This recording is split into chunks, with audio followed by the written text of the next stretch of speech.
Seth Luttrell out, former North Texas coach, former fullback at Oklahoma. Joe John Finley, another former Sooner in there, will be calling the plays. What do you see as the impact of that? And is this somebody that can coach their way, fix things, and keep this job, coming into the offseason? Or do you need a big splashy OC hire to get people excited?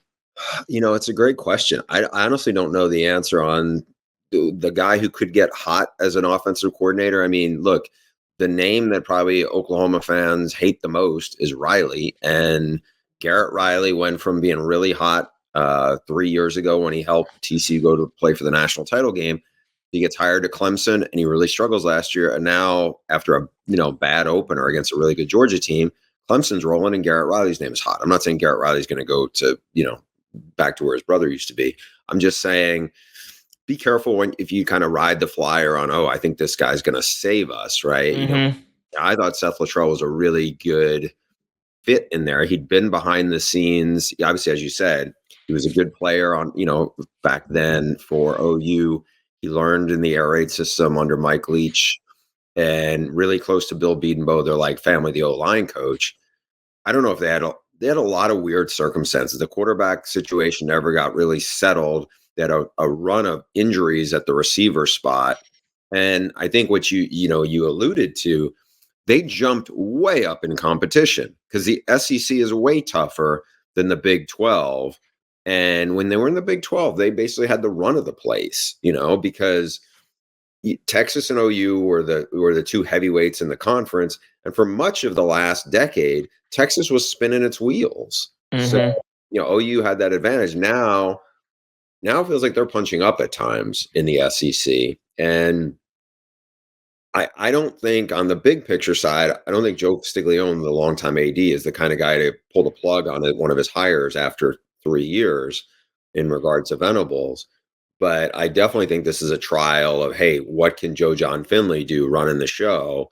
If he can't fix it, then I definitely could see Venables feeling the need to go outside. And there's plenty of guys. Oklahoma is still an attractive job, and there is talent there. Yeah, but it's right now it's a weird dynamic going on with OU because it feels like it's about to get a little worse because the schedule's not going to get any easier. And I think we've seen this with coaches so much. When you pull the plug on a coordinator, Venables is probably for this season got the contract extension. He's got the fully guaranteed, all that stuff. The idea that he's going to be out at the end of this season feels like a pipe dream fantasy land. But when you're making an OC hire, whether that is Joe John Finley, if he keeps this job, or if you go on the market postseason, you're going to have to pay a premium because this is a please save my job coordinator hire. We've seen those a lot. And sometimes it works. Sometimes it doesn't. We'll talk about another coach later on who made one of those that's worked a little bit that people, thought was pretty desperate. The situation itself, Jackson Arnold was supposed to be the next guy at Oklahoma, gets benched. Michael Hawkins has a pretty disastrous start against South Carolina. We see Jackson Arnold again. The offensive line, how much of that is Venables, in the wake of that offensive line class that got decimated when Lincoln Riley left? I don't know, but you kept Bill Bedenbaugh. You're also Oklahoma. You're in the portal era. I have a hard time buying into in year 3.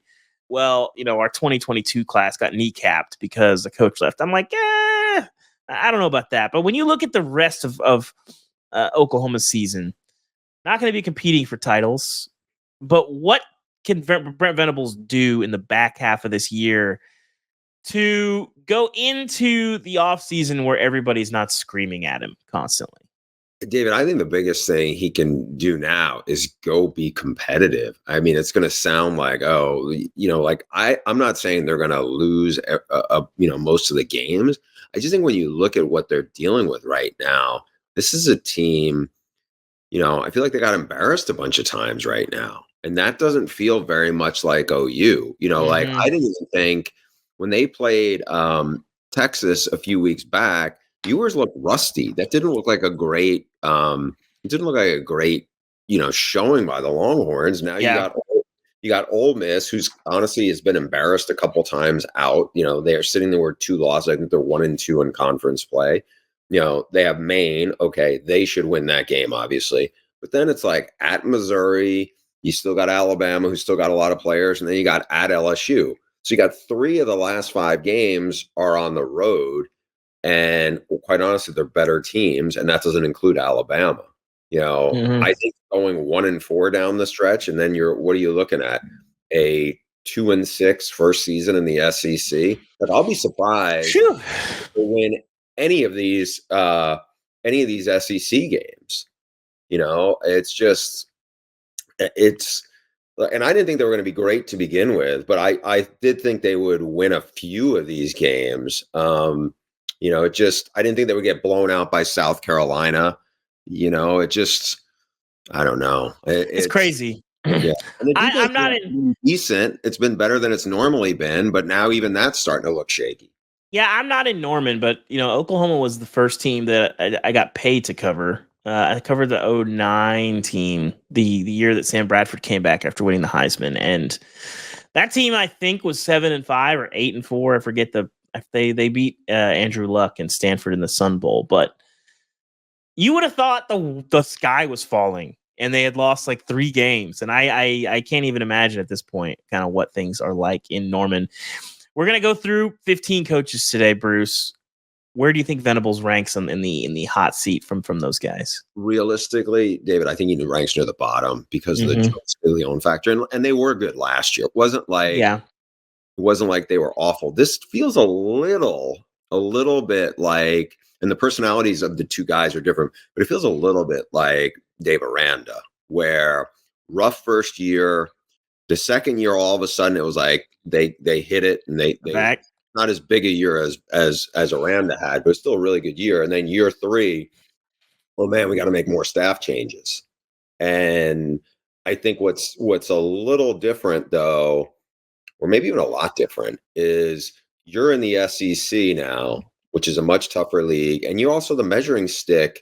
I don't think they're looking going, oh yeah, Gundy's having a crappy year this year, let's take solace in that. No, I think Texas is a national title contender. How did the gap between us and Texas get so far?